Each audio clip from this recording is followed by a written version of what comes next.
Hello everyone, today I want to talk about and react to this top 22 point guards list from Hoops Hype that was released last week. And I definitely wanted to discuss some of the different rankings in here. I don't love doing ranking videos. I don't love discussing or debating over rankings. There were definitely some rankings in here that were a little bit questionable. I wanted to get your thoughts on, so let me know what you guys think down below throughout this video, what you think of some of these rankings. But I'm going to give my thoughts, give my peace of mind. If you disagree, it's okay. I'm not dissing anyone in here. I just want to give my thoughts on the top 22 point guards in the league, all of which are good point guards, but some of which are a bit questionably ranked. So let's get into it. So I should mention, I'm not really going to go into depth about any of these. The ones that I feel are accurate, I'm not going to talk about too much. Any of them I want to discuss, I'm going to discuss. Any of the ones you want to discuss further in the comment section, feel free to do so. But I'm just going to go through it, talk about it, do my thing. We can talk about it after the comment section. Steph Curry, number 1, you have a problem with that. It out. Damian Lillard, number 2, makes sense. That one I don't think is overly debatable.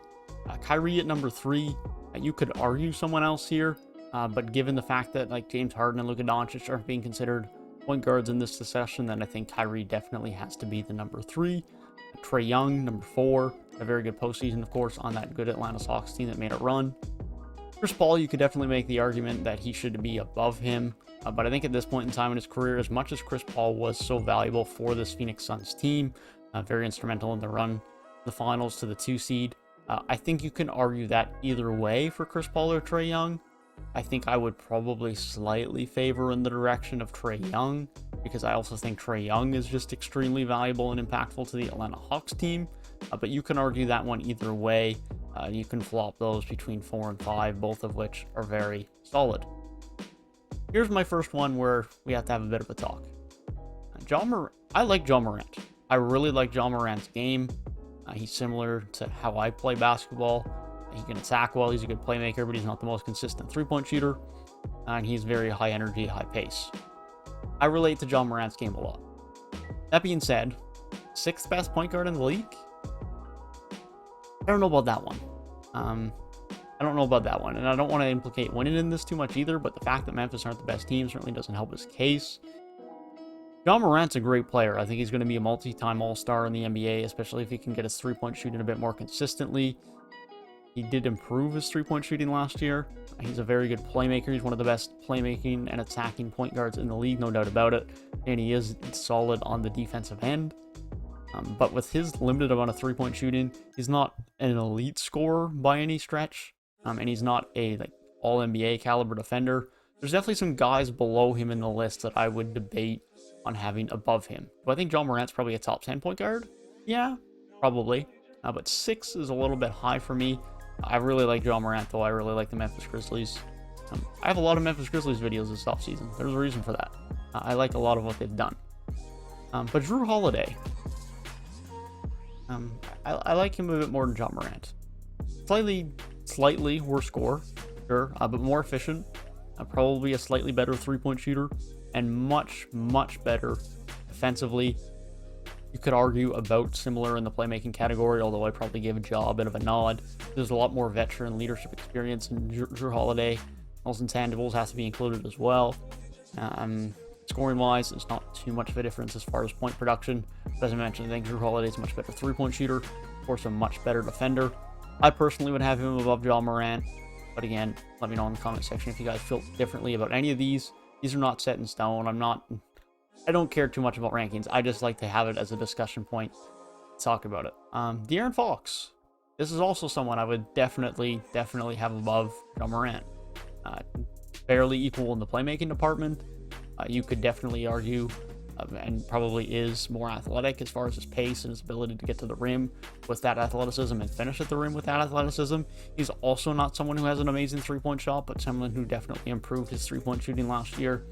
And has been a solid defender, and I think still has upside to be a much better defender. And we'll probably get to that point if and when the Sacramento Kings have enough more talent on the offensive end that De'Aaron Fox doesn't have to score 25 points a night. 25 points a night on a Sacramento team at almost 48% field goal percentage too. That's worth noting. That is very good. That is very efficient. De'Aaron Fox is one of the most underrated players in the league as far as I'm concerned. To be someone who's pushing for an all-star game next season, especially if the Sacramento Kings can be a competent team, which Sacramento, that's hard have those expectations, but I have hope De'Aaron Fox, Tyrese Halliburton, Davion Mitchell push them towards something over the next couple of years, and De'Aaron Fox is a big part of that.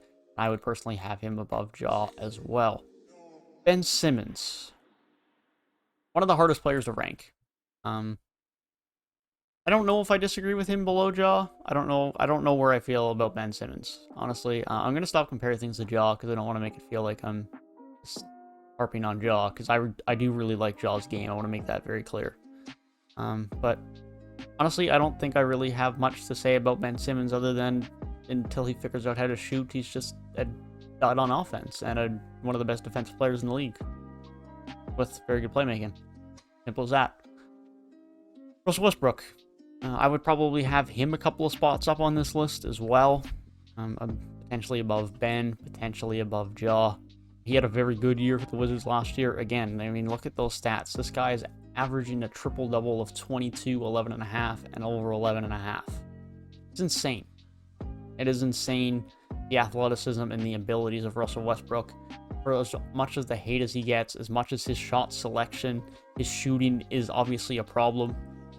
And I'll call a spade a spade. I don't hate Russell Westbrook. I don't love Russell Westbrook. He has parts to his game that we will probably never, ever see in a point guard, never mind a point guard his size. But it's also worth noting that someone at his shot selection, his shooting ability is a problem. That's just kind of the way it is. That is a problem. Something that has to be considered. But nonetheless, a very good point guard. Someone that definitely deserves to be in the top 10 in this list. LaMelo Ball, of course, is someone who a very good rookie year, missed a couple of months, but I think he'll come back. It's a very, very strong year 2 player and definitely deserves to be where he is on this list. Mike Conley finally had his first All-Star appearance last year, but it's probably above a couple of people that I would not put him above. I think he's been ranked a bit higher here because of Utah's winning success. Solid player, but I don't think he should be this high on this list. Here, I have concerns with this, okay? I just want to make it well known. I am a Toronto fan, but Toronto fans, let me know down below if you're watching this.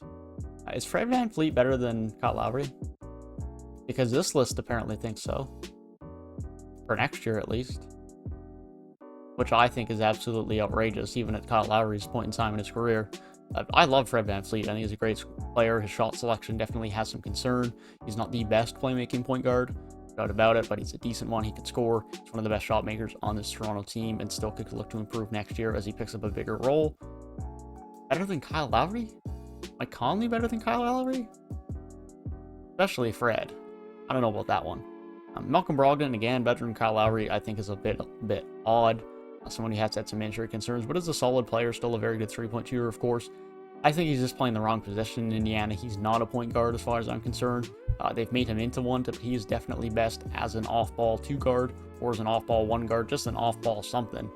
And he's been made to be a point guard here, primary ball handler and playmaker. And he's doing the best he can with it. Malcolm Brogdon's put in a very good effort. He's a solid hard worker on both ends for this team, a solid perimeter defender, scorer, and three-point shooter. But at the end of the day, it's just not his role. And he's a little bit higher than I would probably have him on this list, but he's in and around the right range. Moving along to Lonzo Ball. Again, Lonzo Ball ahead of Kyle Lowry. I don't know about that one. Like, Lonzo Ball's good. He's a good three-point shooter. He improved his three-point shooting a lot last year. He's a solid playmaker, play on or off the ball, and is a decent defender as far as help defense and off the ball goes, getting in the passing lanes, those types of things, as the steal numbers would indicate. Ahead of Kyle Lowry. Again, I feel like Kyle Lowry is really disrespected in this list, but Lonzo Ball is in and around the range he should be. Here's Kyle Lowry. Kyle Lowry's 16th best point guard in the NBA. I mean, sure, he's older. He's not as good as he used to be, but he's still around a 40% three-point shooter. One of the best playmaking guards in the league. 7+ assists a night. Near a 20-point score. One of the best defensive perimeter guards in the league. Taking charges. Working hard on the defensive end. One of the best post defenders as far as guards go. His intangibles, as far as a leader goes, is one of the best locker room and leader guys in the league. 16th. 16th is way, way too low. That's probably the most egregious ranking, and probably the only super egregious ranking on this list. Ja Morant, I don't think it's egregious. It's a little bit high, but Lowry is really, really out to lunch. D'Angelo Russell and Spencer Dinwiddie are the next two guys that are very much much more offensively oriented guards. I think there's definitely a significant drop off in quality from 16 to 17, although of course the stats wouldn't show it because D'Angelo Russell puts up good points, but the contract definitely hurts him. He hasn't been the same since he left Brooklyn. His playmaking hasn't been as good, his efficiency hasn't been as good, and he just hasn't been able to stay healthy. And now towards the back end of the year when Minnesota got healthy, D'Angelo Russell came back into the team, he looked a lot better. And if we can get that version of D'Angelo Russell next year, then he's very deserving of being 17th in this list, and very much a lot more deserving of the contract that he got than he is right now. But he has to prove himself coming into next year.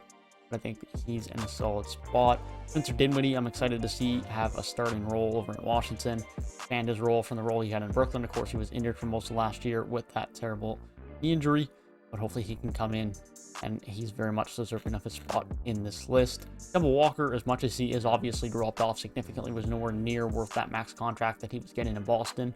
Is still one of the top 20 point guards in the league, still a fairly good scorer, although slightly more inefficient. He's going to have lots of scoring options around him in New York as far as Evan Fournier, RJ Barrett, Julius Randle. He's not going to have to be the guy scoring 20 plus a night. He can facilitate a little bit more if he can try and do that. It's never really been his nature, but he's not going to have to put up 20 plus a night. He can do 12, 15 points a night on decent efficiency and be more than fine as far as the production and what the Knicks are going to be expecting him to do. I think he's still going to be able to produce some solid minutes for the New York Knicks over the next couple of years as long as he can stay healthy. And I think he's rightfully in the right spot for him on this list. As we look into the 20s and the last 3 spots in this list, Terry Rozier, one of the most underrated guards in the league, you could definitely argue should be ahead of the few 3 guys that are ahead of him: D'Angelo Russell, Kemba Walker, and Spencer Dinwiddie. He's right in there on that competition. He's a very good 3-point shooter. He's fairly efficient, a fairly aggressive and tenacious defender, as well as a 20 plus a night guy, and he got a max from the Charlotte Hornets deservedly. I'll continue to run that backcourt with LaMelo Ball for the long term in Charlotte. Very good point guard. Looked like it was going to be an overpay on that last deal when he went there from Boston. Has turned into a great player, and they have locked him up long term, deservedly so. Derrick Rose, of course, had a good resurgence with the Knicks last year. You could argue that maybe you should have a couple of other guys ahead of him, but I think he's well deserved to be on this list. He was a big spark plug for this team, was very crucial to them in the playoffs as far as scoring goes, and he will continue to be a very good 6th man for them moving forward. And then rounding off the list is DeJounte Murray. Of course, you're seeing there just missed the cut. Schroeder, Marcus Smart, Reggie Jackson, Jalen Suggs, and John Wall. The fact that Jalen Suggs is there, I think, is a bit egregious. We haven't even seen him play an NBA game yet. I think DeJounte Murray is definitely the best of this group. Dennis Schroeder can make an argument. Personally, I don't like that argument. Marcus Smart, of course, you can make that argument as well, but I think DeJounte Murray is definitely superior. He's a much better offensive player, and DeJounte Murray is still a very good, long, lengthy guard, especially at the point guard spot. He's a fairly good rebounder. He's definitely improved as a playmaker and as a 3-point shooter over the last year, and he'll continue to do that even more so as far as I'm concerned next year with the San Antonio Spurs team that now no longer has DeMar DeRozan or Rudy Gay. He's going to have to step up in a big way, and I don't doubt that he will do so, and I think he is very much deserving of this 22 ranked spot. So essentially what it comes down to is I wanted to talk about point guards, and I wanted to talk about the fact that Kyle Lowry was the 16th ranked player in this list. But let me know your thoughts down below. I might do some more reaction videos like this over the offseason to some rankings and predictions or power rankings or anything like that comes out over the summer. Let me know if you enjoy videos like this and you want to see more, and let me know if you don't, and I won't. That being said, I hope you guys have a great rest of your day. As I mentioned, let me know your thoughts down in the comment section down below, and if you want to hear my thoughts on other things NBA offseason, make sure to click the box on the right hand side of the screen. That being said, I hope you guys have a great rest of your day, and I'll see you guys in the next one.